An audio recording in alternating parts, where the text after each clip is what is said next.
Hey guys, it's RodimusPrimal. I am back with another video, and today I just got off the call with the Hasbro team for Transformers, and they revealed to us a lot of what went into their thinking when it came down to the studio series for the Bumblebee movie, and they also gave us a few different surprises which have to do with these two figures right here.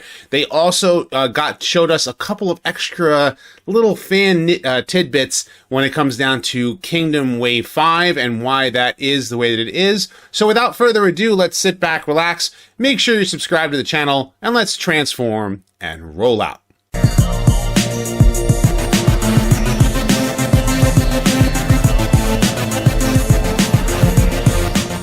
Consider supporting the channel on Patreon, becoming a channel member, or purchase some merch like my new CWO Con World Order t-shirt today.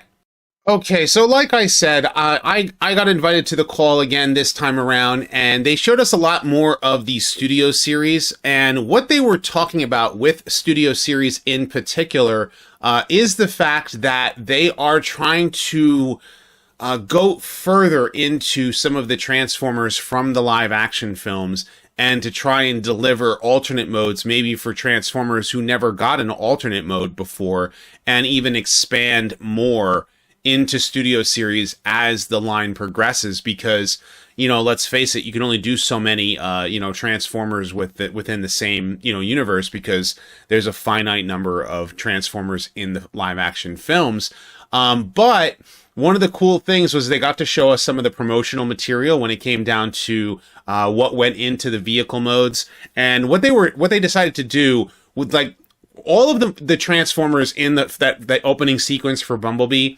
They never developed alternate modes in the live action films, and so Hasbro and Takara got together and they worked on making alternate modes to actually make toys for all of these Studio Series figures that you're seeing out of the first wave. And they were trying to figure out, okay, well, what really works, for Ratchet, what really works for Brawn, what really works for Soundwave.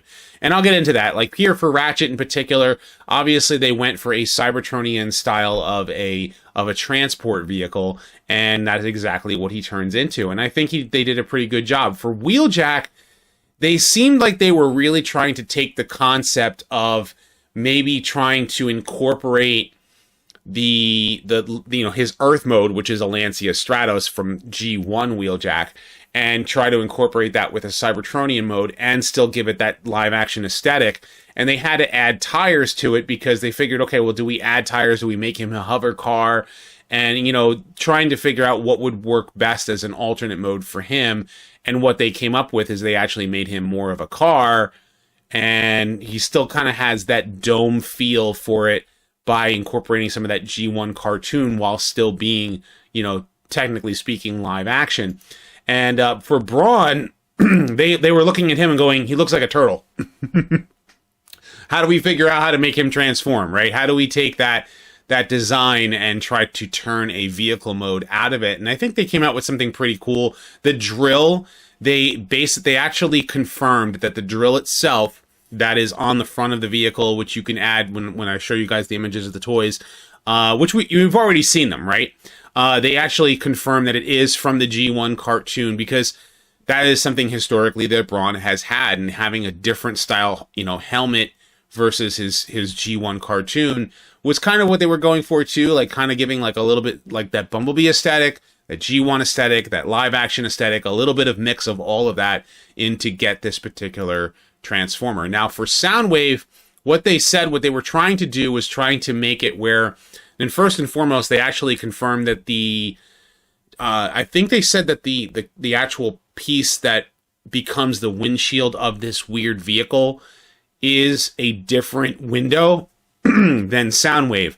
They knew they wanted to make Soundwave have a canopy for Ravage, so they had to have an opening there, and they had to figure out how to get that transformation to work. And they think they did a pretty good job. They made him a hover car. They're like, can we make him a lamppost? Can we make him a dropship?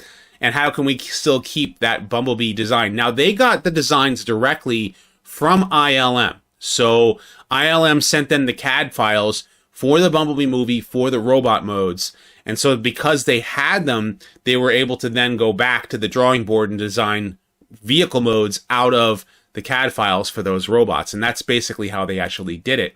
And for Shockwave, they, they came out with a, pretty cool tank design. It's very reminiscent, I think, of his Transformers Prime tank, in particular. And I asked them, I actually said, is Core Class the only place you're going to see this Shockwave? And they said, no, actually, we're just getting started with Core Class, when it comes down to Studio Series. So nothing is off the table. And you may see something in Core Class, but then you might also see it as a Deluxe or a Voyager or a Leader in particular. So don't think that just because you have a Core Class Shockwave, and if you really like the Core Class Shockwave, obviously you're going to go for it, that you're not going to necessarily see a full-size one. Because I like this Shockwave design. It's kind of like, this is what I would have imagined if they actually did a live-action Shockwave versus what we got in Dark of the Moon. So, this is, a really cool design overall, and it kind of mixes that G1 with Transformers Prime in particular. And I like it. Then they started showing us some stuff from Kingdom. Finally, we've got official pictures and images that are now going to actually show up on websites. Because if you started to notice, like Big Bad Toy Store and Entertainment Earth and Amazon, they don't have official images of the Kingdom Wave 5. So we already knew that Pipes was coming. We knew that Slammer was coming. But now they made it official to show us. And it's really cool that they actually showed these images in particular. And I was very happy to see it because I like Pipes. I've always liked the character. In the G1 cartoon, he was a repairman. I know he made a bigger stint in the IDW comics, whereas Huffer took a backseat. But I always liked the character of Pipes, so I'm happy to see him as well. And his alternate mode is fantastic. I really, really dig the fact that he actually comes with 2 different pipes, so he can put it on his arms or he can put it on his back. I like the truck. I know some people are not big fans of his, Huffer, the truck design for Kingdom.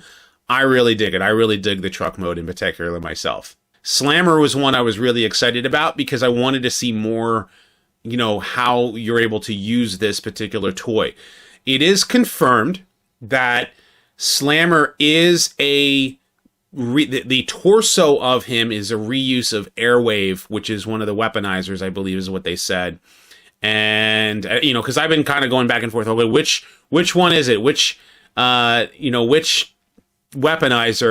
is used to make Slammer? And he is, for the most part, mostly new parts, but they did make some reuse in some places.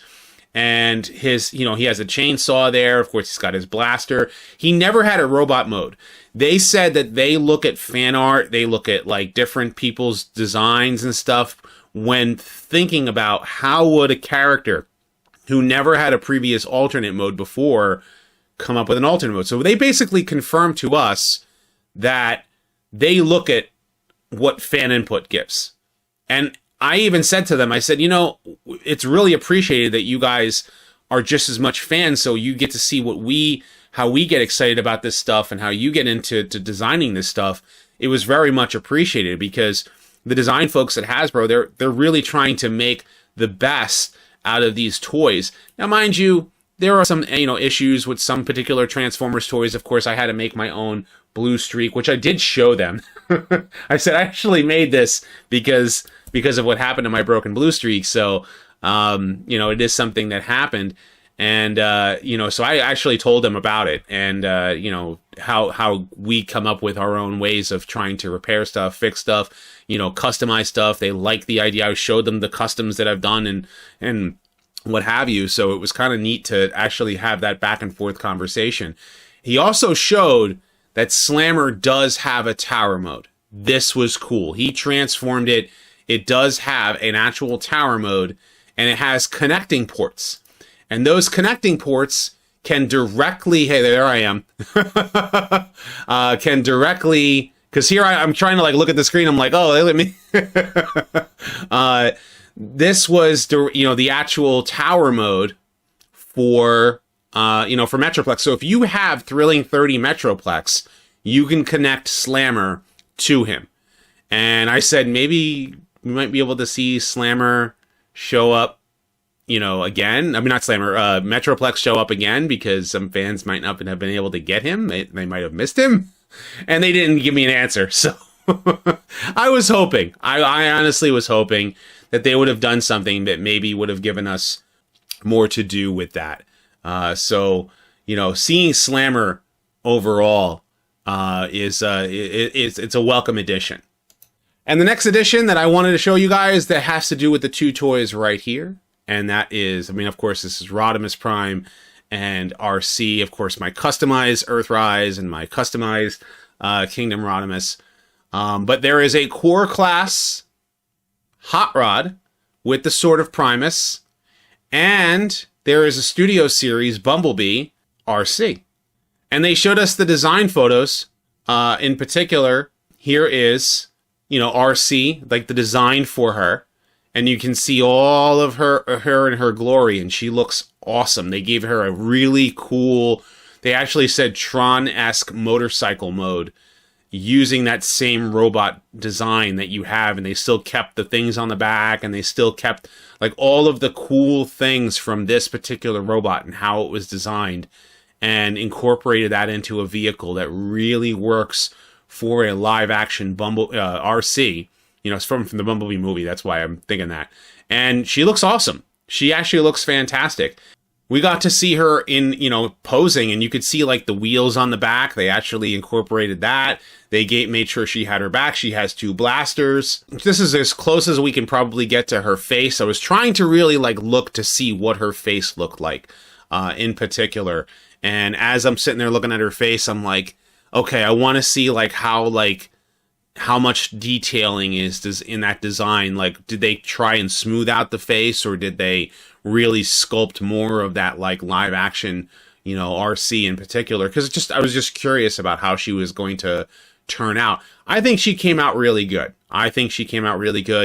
And I honestly think that, for those people who really want a live action Arcee that kind of incorporates G1-ish, but also is live action-ish as well, this is that good middle ground for giving us a good design for Arcee. And they also showed off, as I was talking about, was the core class for Hot Rod. And core class Hot Rod in particular, coming with the Sword of Primus, I think he looks really cool. I am not a big proponent of collecting all of these different core class figures, but I think that this particular one is a lot better than any other core class that they've used in previous designs for Hot Rod in particular. I like the deluxe class for Studio Series. I love this Kingdom Rodimus Prime, especially after I painted its face. Of course, they're falling. And, the car mode in particular is cool. One thing and this is just something that is my own personal nitpick, is I really wish they would move away from the tires, that the mushroom peg itself is seen on the outside and it's unpainted plastic.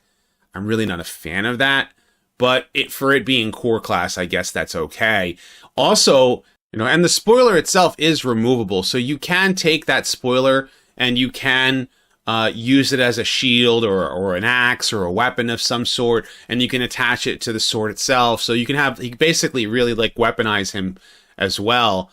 And I think this is a good update for a core class figure. I actually dig this core class figure a lot more in my opinion than, like I said, than any other previous Hot Rod figure before. And with that being said, I was really pleased that the Hasbro took their time to really show us all the different stuff that's coming out. They confirmed that Wave 5 was more so done.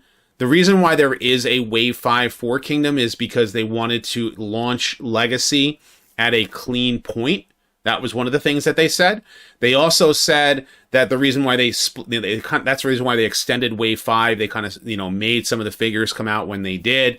Kind of wish that they had released things like Gears and Polar Claw, but that being said, I'm still kind of happy with a lot of the stuff that came out in Kingdom.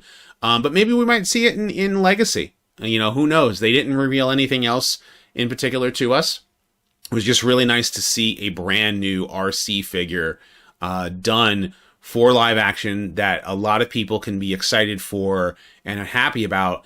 And with that said, I want to know what you guys think. Are you excited about this Transformers news? Of course, leave your thoughts in the comment section below. Be sure to thumbs up this video and subscribe. I have many more Transformers discussions, retrospectives, and news coming down the pipeline, so stay tuned for all that. And as always, guys, until next time, till all are one.